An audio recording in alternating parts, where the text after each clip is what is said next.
We are joined now by professional skateboarder Manny Santiago. Manny, how are you? I'm great. Thanks for having me. I'm really excited to be here. There's a big event in Cleveland. Is this like a national event? Are all the greatest skateboarders in town? If I can explain it to you, it's like the NBA of skateboarding. It's the best league, the best skaters, the best skating, the best fans. It's like trying to get into the NBA. This is what it is. Street League is that. Is there as much drama in Street League as there is in the NBA? No, but there is when it comes to like tricks and like who's gonna do what and what we think the tricks should be scored as professionals, right? Yeah. But it's like minor drama that creates a beautiful show. We're actually up there on the stage cheering each other on. Like I'm giving advice to the guy I'm trying to beat. Oh, so you're not trash talking him? No. There's Because none of that? skateboarding is something different. It's an art form, and we are like literally throwing ourselves onto cement over and over again. So I think there's enough. You don't want to see anybody getting hurt. Yeah, no, and it's beautiful. So how many guys or how many people? I don't know. Is it just guys or is it a mix? So right now for the Takeover, these are the smaller stops that we do. Yeah. But at such a big venue like MGK Day, where it's like giving back to the community, activating that, and it's a selected few out of like the over 30 skaters. But then we also have a wild card jam, which we invite other pro skaters that are equally good. But also there's like a local skater that's invited that gets to try to win his way to skate with the big guys. That's so cool. It's like a takeover of like the bigger show in a smaller setting, like the course, but the competition is just as high. It feels like you're in an arena because usually we do them in an arena, right? Like thousands of skaters, you know. Like in Brazil we just did 30,000 tickets, and in Paris we did 15,000. When this stadium, we build the skate park for 3 days and then it's gone. Jeez. So you travel all over the world competing? I've been everywhere. Tell me a country and I'll tell you. I went to the Olympics for Tokyo. So how many events is there a season like January to? We don't skaters. We don't have an off season. That's the thing that a lot of people don't understand with other sports. Like at least like right with the NBA, you have like 3 months, 4 months. Same thing with NFL. When we're not competing, we're street skating. So we have 2 careers. So how Street League started was that. So with skateboarding is street skateboarding, like the stairs, the handrails, all that stuff. Yeah. Then Rob Dyrdek, who's a native of Ohio, created this league where he took street skating and put it into a contest form, in a contest setting with obstacles that look like the streets, something that's never been done. And then, so when we're competing, when we're done competing, like days after or days before, we're actually in the streets filming as well, which is like a double world that we can compact into one. And that's why there's only so many elite skaters that can do it at that level, because it's like. And so all of you are super close. Yeah, Okay. yeah. You could say that a lot of us on the course, we hang out, we hang out on and off the course, and some of us maybe not so close, but when we're skating together, it's like brothers. Yeah. It's super cool. I've been dying to ask you this question. When I saw you were coming on, we are a sports show. We love the GOAT debate. Yeah. Is Tony Hawk the GOAT of skating, or is that just the easy, basic answer because he has a video game and that's the one? Well, no. It's like it's like the comparison. When you talk about Magic Johnson and you talk about Jordan and LeBron and Kobe and then all the guys that trickle in between, for his era and of his skating, it was him and Christian Hosoi. That's another legendary skater. And in his era, what he was able to do technically made him the GOAT because of how he was winning. But then also he went and took it into the video game world, which changed everybody's lives, including everything. Well, mine. I started skating. I started skating because of the game. Right. Oh, for real? Oh, wow. Yeah. So because of the game, I started skating, and it completely changed my life. So in my list of, he's just on a mountain on his own mountain. But when it comes to street skateboarding, and in the era I grew up in, it goes. If we can compare it this way, it goes Eric Costin is Michael Jordan, Paul Rodriguez is Kobe Bryant, and then Nigel Houston would be LeBron. That's the way. I've always said it forever. And there's a lot of good skaters in between that, just like a lot of good basketball players. Sure. But like if you're going to take it to the level of like from winning, how you win, how often you win, and then the impact you've had in skating, then that's how you would. So how, from a fan's perspective, can you explain what it's going to be like, this event, for the fans that are coming to see you? So the event for the Takeover, the format, because it isn't a full course, it's just like more realistic to the street because it's just two obstacles with one setting. Is there's 7 attempts and you have to get 3 scores on the board. So it's like, and we're talking though, every kid's dream trick at a spot. Yeah. Which usually like takes. this? Yeah, like that would take somebody like 2 hours, and he had to do it with one try, and that's with in between waiting time. So you're up there waiting for everybody to go. You can't go. Your adrenaline's kicking in, your nerves or whatever, and then you have to do all these tricks that kids just fantasize about. Yeah. And then you do them first try. But that's what makes the Street League skaters like the best, is that they're able to do that. And Street League also came up with this format, which changed the narrative of contest skating. It made it more realistic to the skater, and not so much only about runs, but about individual tricks that are crazy. Kind of like a dunk contest. Okay, yeah, right. Yeah. And it looks like the fans are able to get. Will fans be that close, like right on top of it? Yeah. Usually for the takeovers, that close. In the arenas, they're that close. There's barriers, but and at some point, we're with other professional sports, you're so focused and locked in, you don't engage too much. We're focused and locked in, but we also understand how they feel and why they're there. So we are engaging with the crowd in between tricks, or right when we get off, we'll go up and talk to them, sign autographs. Right. And sometimes we have to say, like, you have to watch the skating, I'll come back. Yeah, right. So yeah, Gotcha. but it's definitely a beautiful thing. I suggest, if you've never seen live skateboarding, you should go. If you are a fan of skateboarding, you should go. If you just want to see like some wild stuff, you should go, because you're every try you're like at the edge of your seat. Like, I hope they don't fall, even though 9 out of 10 times you don't really fall hard. There you see There's some the of the information. information, by the way. Yeah. Yep. Yeah. The championship tour for North Coast Yard in Cleveland This Saturday. Yeah. Part of MGK Day Is festivities. MGK going to make an appearance? Yeah, I well, heard this- he might. Does he skate? Well, this is the story with MGK, and what's Yeah. cool, which ties back also to Rob Deerdick, me from Ohio, is like Rob started this, gave us an opportunity, because he's also an amazing skateboarder before he went on to do the MTV stuff.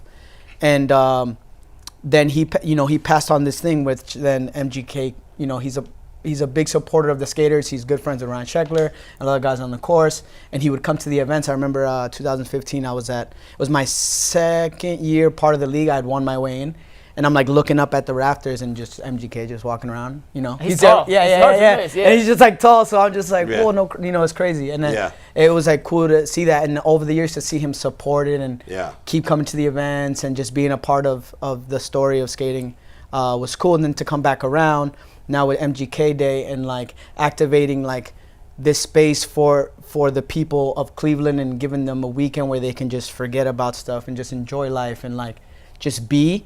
They brought in Street League to also like help activate the street Tie it skaters in. here and tie it Yeah. in with all the skaters from around here, and just give a good show. Do you know offhand the name of the local skater that's getting an opportunity? Yes, Cyril Jackson. So He's this from is Ohio. an opportunity.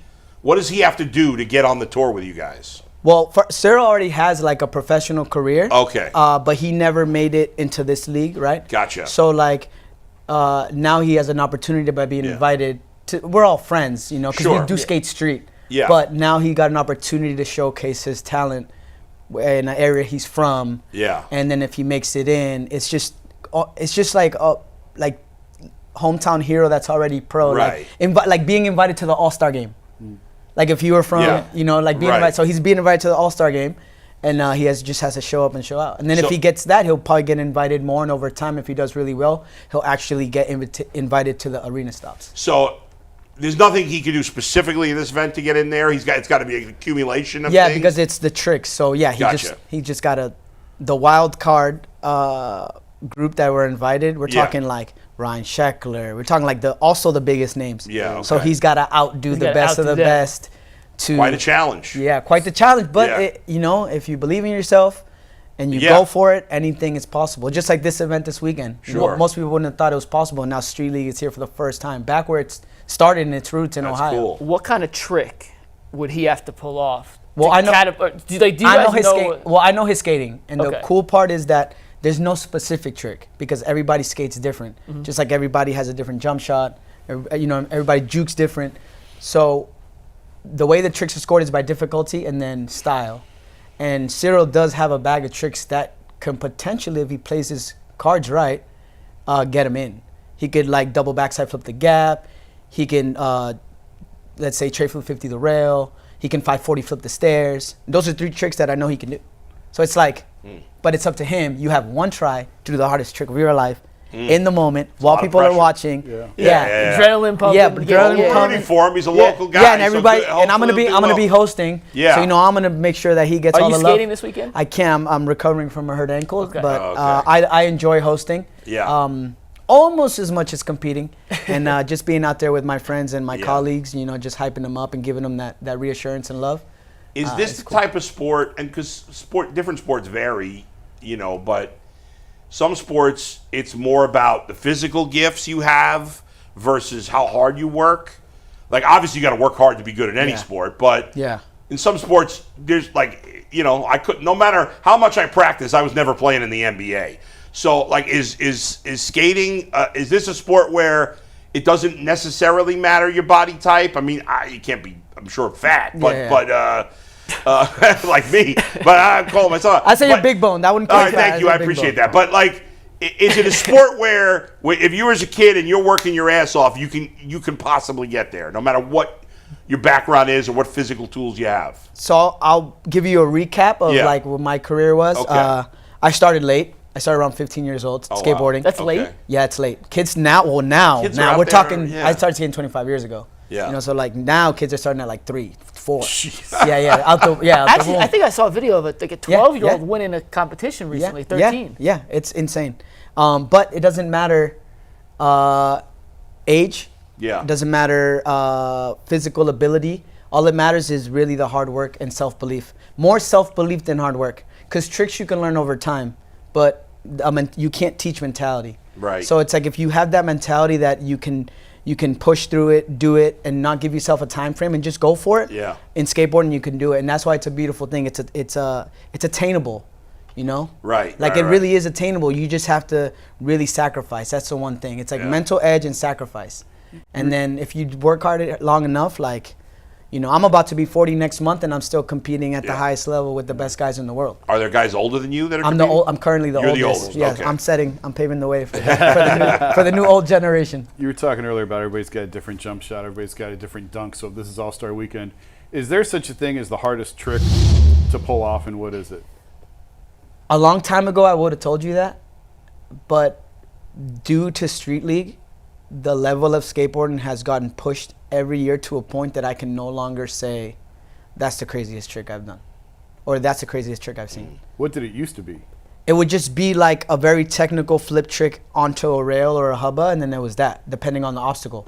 Now it's like not only are you flipping in, but then you have to flip out, or you have to spin out, or you have to shove out. Like the level of skateboarding, because it's so attainable and so visible, and the level and the bar keeps getting raised to try to get a 9 club, which is like a triple double in skating. I mean, in basketball. If you get a 9 club, I actually have a tattoo. I have a bunch of them. I think I have 12. But hell yeah. Every time I get one, I get a star around Now, it. what's a 9 club? It's when the 9 club is like the elite level of tricks. So when you get it, like the screen goes wide, it says 9 club, your name, the whole crowd goes wild, the roof wants to. It's like that's an experience. It's a perfect score. Yeah, well, there is no perfect score because it would be a 10, and a 9.9 is the most you can get.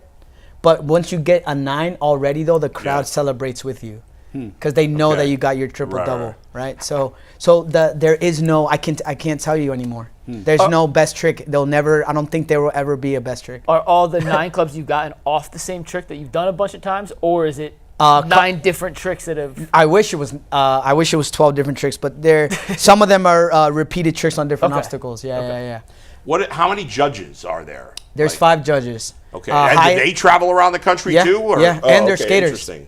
Everyone has to have a pedigree within skating. And they have a criteria, and they have a judging panel, and they talk about tricks, and they watch us practice, and then the highest and lowest score gets dropped, and then the 3 get 3 middle. Yeah. The averaged. The crowd, I'm curious, is it made up of like a heavy percentage of skate fans specifically, or is it a lot of just people that are just, I'm interested, this is something I don't know about, I'm going to come in there?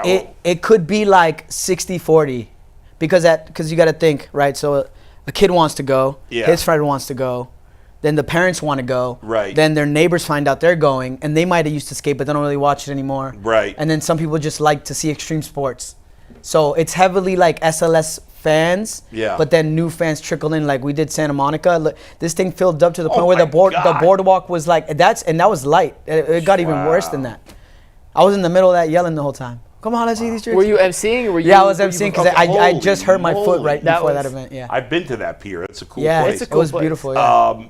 Do you, in general, is it more popular in like warm weather places? No. Or not necessarily. No, because skateboarding is big all around the world, and then most of the stops when we do them international, they're arena based. So if it is a cold place, they're going to the arena, and then also Street League makes sure that they're like placing the event when the fans can attend. It's not like a loose like, oh, we'll show up if you want. No, they make sure that they tailor it to the fans so that they can get a good experience. Same thing with like merch and all that stuff. And This may be a really dumb question. no question is dumb in skating. No, I've asked some dumb ones before, but I think this one may. Watching the video of like the cake, whatever the flip was off the stairs, and you guys landing on pavement and concrete time after time. How do you guys still have knees? Like I'm shocked your skaters' knees and ankles aren't just in shambles. It's a lot of impact on a frequent basis. A long time ago, when I first came up, it's so weird to say that. When I first started skating a while ago, working out and taking care of your body wasn't the norm. Mm-hmm. It was just more like what you would see in movies, right? It was like graffiti, rock and roll, all that stuff, like Outkast. But during that time, I started skating, and in these cities like this, it was like the unfortunate kids that didn't have a good upbringing that found their way to skating to have a family. Yeah. So you would just skate and like battle that, like like drugs and drinking and like, oh my God, like that. But skating pulled you away from that. And then as my career went on, right, like I started to see when I turned pro, I saw the top tier pros like working out in secret because they didn't want to get frowned upon. Yeah. And then so I adapted that, and then now going to PT, working out, going to specialists and all that is a norm. Oh. It's a norm. Like I just like I got an X-ray on my MRI on my foot. PT told me to stay off for 2 weeks, try to skate on Monday. Like that wasn't a thing. Back then you would like power through it, you didn't care. So that's why that's also changing. But to say that I don't feel pain is a lie. Like I skate in pain a majority of the time, but I love skating so much, and it gives me such a sense of freedom that the pain will never be enough to stop me. You said you're the oldest guy on there. How old is the youngest guy? On the course now that I could say, probably this weekend, probably like 14, 15. 14? 15, yeah. And he competes with like adults? Yeah, but it's because of what I told you. Like so he started skating at a young age. Yeah. Julian. Yeah. And he travels the world. He travels the world. His parents support him. Wow. He's at the parks with us. He practices with us. Yeah. We'll skate together. He'll skate street, and he did it. The first half of his career he did on his own. It wasn't like people were helping him. Like he wanted it. Yeah. But it's because we paved the way for that idea. Yeah. And then so I find myself sometimes going like, I'm literally 39 hanging out with 15-year-olds. Like I'm gonna go pick you up. Let's go skate, and you're 15. I'm like. But at the same time, it's because we love skating. There's no. You have that shared love. There's no discrimination. That's cool. In our sport, in art form, with age, race, none of that. It's just straight skating, and that's why Street League has done a good job because they're bringing them in also to skate against us. So before you go, you got one more thing, Mike? I was gonna make sure. Are tickets still available? Yeah, they are. ClevelandSports.org. Okay. ClevelandSports.org. Put up the graphic again where it's going to be and the date if you can. There you go. After the show, it'll sell out. Thanks to you guys. So We'll do our best. All right. Now you're the MC. You're the host. So I don't know if you can answer this question, but if you can, I can answer. Can you handicap like who you think the favorite is? Well, for Santa Monica, they asked me. Yes. On the mic. Okay. And I actually ended up picking the winner, which was Chris. All right, so you're the right person to ask. Right. Looking at the layout. Yeah. Depending on how the judges are going to score. Yeah. I want to say there's a couple, but if it was up to me, you're going to have to go and watch. What does the winner get? Last thing, real quick. Yeah. They get a prize purse, this trophy that means the world to anybody who has it. I've been chasing it for 13 years. I've been chasing this trophy. And just the bragging rights to know that you're one of the most elite skaters in the whole entire universe of planet Earth. In other sports, guys, go through slumps, hot streaks. Does that happen? Like Yeah. guys go through slumps and break out of it? Yeah, I did twice. I almost stopped skating in 2017. I almost retired. Wow. And then I heard about the Olympics, and then it ignited Yeah. me to represent Puerto Rico, which is Awesome. my country, and I've gotten only better since. Manny, we appreciate you taking Yeah. the time. Yeah, Everybody guys. go out on Saturday and check it out. Sounds Pull like up. a lot of fun. North and it Coast. seems like a real cool bunch of people involved with this. I like the vibe that Yeah. you're bringing here. Yeah. I'll be honest, none of us knew anything about skating. We were like, what are we going to talk to Manny about? Yeah. We had plenty to talk to you about. It was Yeah. nice talking with you. So We gotta- you guys sounds like an awesome event. Thank you When for you coming guys down. come back next time, we got to get Bull on a skateboard. Easy. No, we'll no do a way, whole, I'll die. We'll do a whole video now. No, we'll pad you up. We'll put you in a place I where I just want to see Bull in I'm pads. in. I gotta be in like These are your guys. We'll get in touch. I gotta be We'll one of make- those make that giant, happen. you know, those bowls that they put people in and they could, The you know. hamster Nah. ball. I mean, I can't. Yeah, like the hamster ball. No, we'll get you. way. We'll get you a nice 9-inch board. We'll make Yeah. sure that we'll tighten the truck so you're not. I mean, I grew up in New York City. A lot of my friends were like to skateboard, not your level, but All right, not me. so you're telling me you're gonna nollie flip crook is what you're saying. What's that? So you're telling me you're gonna nollie flip crook. I have no idea what that Let's is. speak Chinese right No now. idea. I know nothing. I'm lost, and I don't think I've ever been on a skateboard. Have you? Yeah, I tried as a kid. It just wasn't. Yeah. I didn't Not have. yet. I didn't have the self-determination. Not to yet. get that Not thing yet. Not so- yet. Jason, have you been on a skateboard? God, no. We'll do a whole episode Yeah. on you guys skating next time. That would be geez. funny. Done. We All can right, make that we'll happen. have the doctors ready, Justin. I Manny, just wanna thanks see for coming Bull in. in Thank you guys Best- so much. Best of luck Oh, this yeah, yeah. weekend. Thank you Thank so you for much. coming Go check in. him out Good luck Saturday. this weekend. North Thanks, Coast everybody. Yard, Go Street Saturday. Skateboarding League. We appreciate it. Thanks, guys.